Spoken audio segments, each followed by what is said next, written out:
Magandang araw po. Ako po si Andrew, ang primary operator ng DTF machine dito sa 888 Bacolod. Ito po ang aking printer. Ito naman po ang aking printer head area.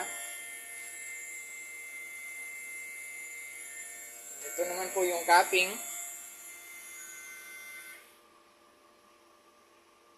The head clean.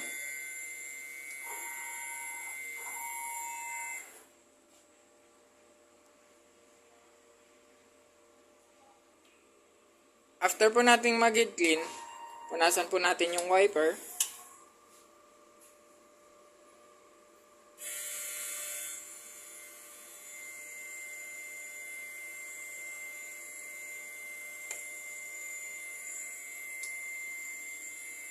Nozzle check.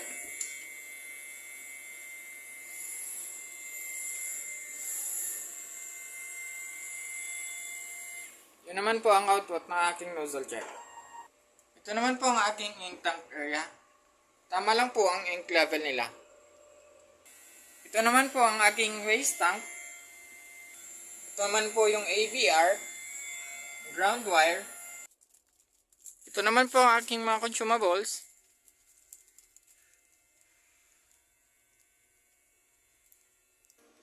Ito naman po aking mga monitoring. Ito po yung sa printer daily checklist.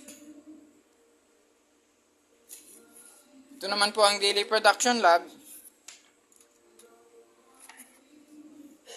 Ito naman po ang consumables monitoring. Yun lang po, maraming salamat.